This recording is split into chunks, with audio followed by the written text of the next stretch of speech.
जम्मू कश्मीर ये जगह जितनी ही ज्यादा खूबसूरत है उतनी ज्यादा आतंकवाद से भी घिरी हुई है। कल जम्मू कश्मीर में एक हादसा हुआ जहां पर कुछ आतंकवादियों ने मिलकर सीआरपीएफ के जवान और पुलिस ऑफिशियल्स के ऊपर ग्रेनेड फेंका, बॉम्ब, जिसमें फिलहाल मौके पर 8 लोग बुरी तरीके से घायल है। क्या कुछ हुआ, क्या कुछ न्यूज अपडेट है, क्या सिविलियंस भी इसमें घायल है, पूरी जानकारी आपको आगे देंगे। वहीं दूसरी तरफ मैं आपको बता दूं, फिलहाल जो हाई प्रोफाइल केस चल रहा है एक्टर पर्ल वी पुरी, जिसने एक माइनर लड़की का रेप किया। फिलहाल इनके सपोर्ट में producer, TV producer, Bollywood producer Ekta Kapoor आई है। उन्होंने कहा है कि नहीं, मेरे पास कुछ प्रूफ है जो साबित कर देते हैं कि इसने कोई रेप नहीं किया। जिसके बाद वसई के डीजीपी का कहना है कि जो एलिगेशंस लगाए जा रहे हैं कि वो बिल्कुल भी इनोसेंट है, वो गलत है। क्यों गलत है, क्या उनके पास प्रूफ है, और एकता कपूर के पास ऐसा कौन सा प्रूफ है जिससे ये बिल्कुल साबित हो जाता है कि एक्टर ने कोई रेप नहीं किया। पूरी जानकारी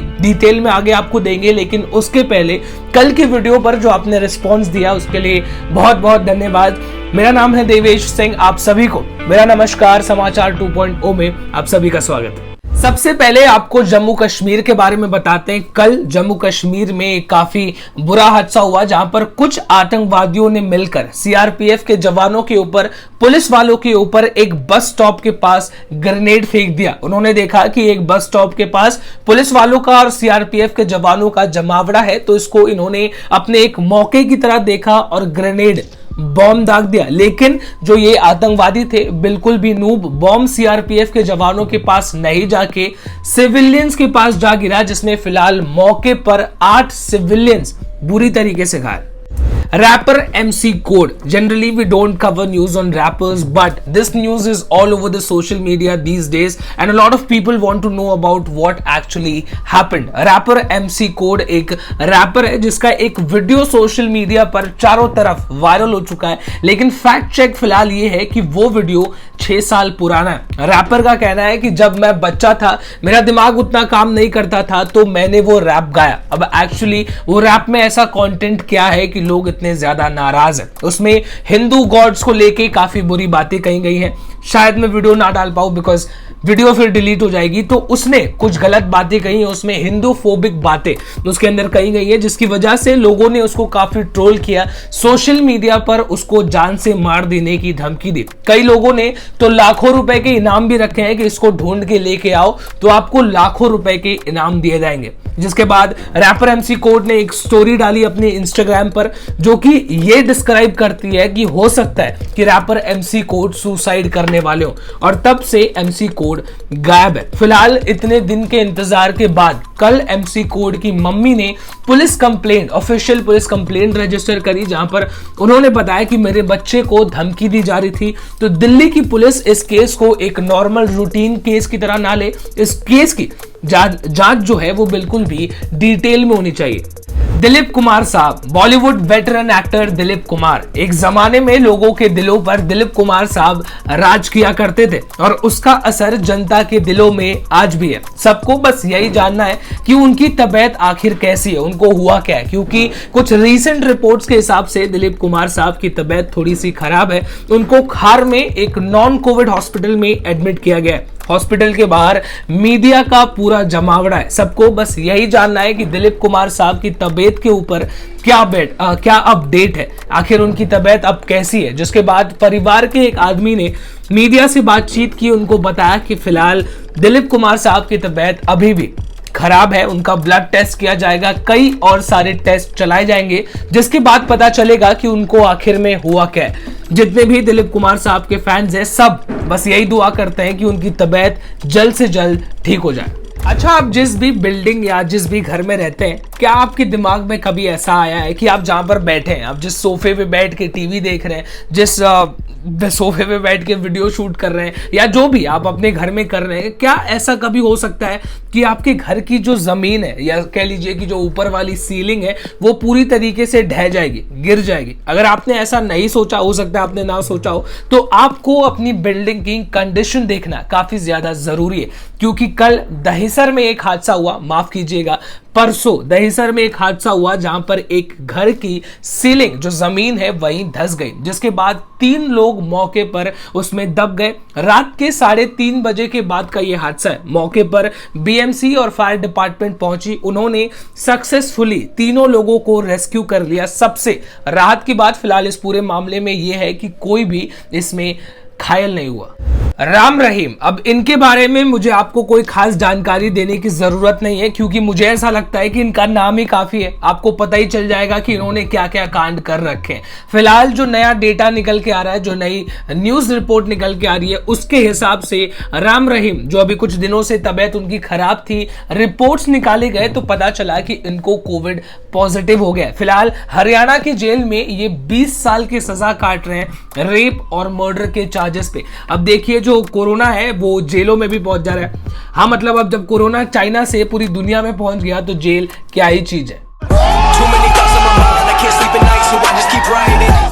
अगली 2 न्यूज अपडेट्स मैं आपको भारत सरकार की तरफ से देने वाला हूं। सबसे पहले ट्विटर के बारे में बात करते हैं। अब गवर्नमेंट ऑफ इंडिया ने ट्विटर को फाइनल वार्निंग दे दी है कि भैया जो नए आईटी रूल्स हैं उसके साथ कंप्लाई करो, वरना आपको कॉन्सिक्वेंसेस झेलने पड़ सकते हैं। तो अब ऐसा आखिर क्या है कि ट्विटर को झेलना पड़ेगा? भारत सरकार की तरफ से ट्विटर को एक स्पेशल पावर मिल रखी है कि ट्विटर के ऊपर कोई भी केस नहीं कर सकता। अब आपको यही पता होगा ज्यादातर लोगों को कि कोई भी इंसान किसी के ऊपर भी केस कर सकता है। अगर OMG देखी होगी तो वहां पर तो लोग भैया भगवान के ऊपर भी केस कर देते हैं। तो ट्विटर कौन सी खेत की मूली है? अब भारत सरकार की तरफ से कह लीजिए कि ट्विटर को एक जड़ी बूटी मिली हुई है जहां पर कोई भी इंडिविजुअल आदमी ट्विटर के ऊपर केस नहीं कर सकता। लेकिन नए नियम को नहीं माने तो इस पावर को वापस खींच लिया जाएगा और ट्विटर के ऊपर रोज लाखों लोग केस कर सकते हैं। एनीवेज, हम भी ट्विटर पर हैं, फॉलो अस ऑन ट्विटर समाचार_2। भारत सरकार की तरफ से 2 न्यूज अपडेट की बात हुई थी, तो ये रही दूसरी। अब लोग जो है, जनता, कई सारे लोगों के बीच काफी आक्रोश है कि सेंट्रल विस्टा प्रोजेक्ट के ऊपर 20,000 करोड़ रुपए खर्च किए जा रहे हैं बिना मतलब के। जिसके बाद सेंटर ने इस पूरे मामले को देखते हुए, इसको एड्रेस करते हुए एक डॉक्यूमेंट रिलीज किया है, जहां पर उन्होंने बताया कि 20,000 करोड़ रुपए जो है वो बस एक रफ एस्टिमेट है। एग्जैक्टली इतने ही पैसे नहीं लगने वाले, बल्कि अभी तक जितने भी प्रोजेक्ट सैंक्शन हुए सिर्फ 2 हुए, जिसकी कीमत है 862 करोड़ रुपीस और दूसरे प्रोजेक्ट की कीमत है 477 crore rupees. Prime minister Narendra Modi का जो घर बनने वाला है, नया जो उनका रेसिडेंस बनने वाला है, उसकी कीमत जो लोग बता रहे हैं वो बिल्कुल भी बढ़ा चढ़ाकर बताई जा रही है। इतनी कीमत बिल्कुल भी नहीं है। लेकिन इस पूरे मामले पर अगर मैं अपना ओपिनियन दूं तो अगर मान लीजिए कि सरकार का कहना है कि 20,000 करोड़ रुपए एक एस्टिमेट है, रफ प्रोजेक्ट है, मतलब इतना ही नहीं लगने वाला, तो मान लीजिए कितना कम होगा? 16 करोड़, 16,000 करोड़, 17,000 करोड़, 18,000 करोड़ रुपए। अब मान लीजिए सीधे 5,000 करोड़ रुपए तो हो नहीं जाएगा। तो अगर देखा जाए कि 15, 16, 17, 18,000 करोड़ रुपए भी कम थोड़ी है। लौड़ा का सरकार है। हिंदुस्तान के तिरंगे के बारे में मैं आपको कुछ बताता हूं, सुन के आपको शायद बहुत गुस्सा है। कल लंदन में ब्रिटिश सिख्स ने मिलकर हिंदुस्तान के झंडे को जलाया, जिसके बाद उसको अपने पैर के नीचे भी दबाया। कुछ लोग वहां पर जो खड़े थे वो चिल्ला रहे थे कि खालिस्तान जिंदाबाद, खालिस्तान जिंदाबाद, जब हिंदुस्तान का तिरंगा वहां पर जल रहा था। मैं इन लोगों से हिंदुस्तान की तरफ से पूछना चाहता हूं, जो लोग ये कर रहे थे, कि अगर खालिस्तान का झंडा लोग यहां हिंदुस्तान में जलाना शुरू कर दें और उसको अपने पैर के नीचे दबाए तो उन लोगों को कितनी खुशी होगी? मेरा सवाल उनसे ये है। फिलहाल पुलिस का कहना है कि उन्होंने ऐसा कुछ होते हुए नहीं देखा, तो उन्होंने अभी तक किसी को भी अरेस्ट नहीं किया गया। जिसके बाद फिलहाल सरकार का, हिंदुस्तान के सरकार का कहना है कि ये बहुत ही गलत हादसा हुआ है। जिन लोगों ने भी ये किया है उनके खिलाफ भारत सरकार स्ट्रिक्ट एक्शन लेगी। शिवसेना MP संजय राउत ने प्रधानमंत्री नरेंद्र मोदी के ऊपर सीधे निशाना साधा है।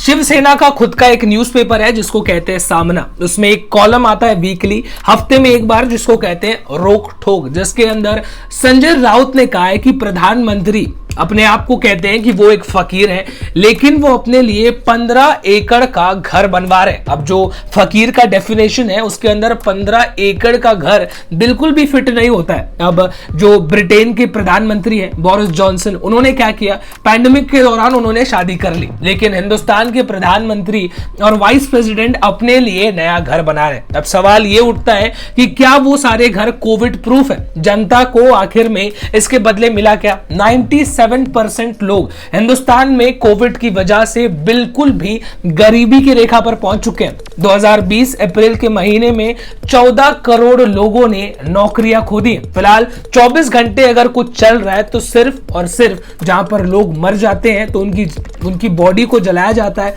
सिर्फ वही 24 घंटे चल रहा है। चलिए, आज आपको काफी सारी जानकारी दे दी। शुरुआत में मैंने आपको बताया था एक्टर पर्ल वी पुरी के बारे में बात करेंगे, तो सबसे आखिर में उन्हीं के बारे में बात करते हैं। इनको आपने कई सारे टीवी सीरियल्स में देखा होगा। फिलहाल इनको एक माइनर लड़की का रेप करने के लिए अरेस्ट कर लिया गया है। आईपीसी की कई सारी धाराएं भी लगा दी गई है, जिसके बाद इनकी जो प्रोड्यूसर है एकता कपूर, आप इनको जानते होंगे, ये इनके सपोर्ट में आती हुई नजर आई। इंस्टाग्राम पर भी इन्होंने कुछ पोस्ट कर रखा है, जिसके बाद उन्होंने एक क्लेम किया है कि उनके पास कुछ प्रूफ है। प्रूफ क्या है? प्रूफ ये है कि जिस लड़की का रेप हुआ है अलेजेडली, उसकी मम्मी के साथ इनका बातचीत हुआ था और उसका चैट्स उनके पास है। वॉइस नोट्स भी है एकता कपूर के पास, जिसके हिसाब से ये साबित हो जाता है कि एक्टर पर्ल वी पुरी ने कोई रेप नहीं किया। फिलहाल इस स्टेटमेंट के ऊपर वसई के डीजीपी ने रिएक्ट किया है। उन्होंने कहा कि कोई मनचला आया, कंप्लेंट कर दी और हमने एक्टर को अरेस्ट कर लिया। ऐसा नहीं है, उनके खिलाफ पुलिस के पास प्रूफ है, एविडेंस है और उसी के बेसिस पर उसको अरेस्ट किया गया। फिलहाल ये पूरा मामला अंडर इन्वेस्टिगेशन है, जिसकी वजह से ये सारे वीडियोस है जो प्रूफ पुलिस के पास है वो पब्लिक डोमेन में इशू नहीं की जा सकती। एनीवेज, इसी के साथ आज के न्यूज अपडेट्स में बस इतना ही। कल आपसे फिर से मुलाकात करेंगे, तब तक के लिए इजाजत दीजिए। This is me Devesh Singh signing off. जय हिंद।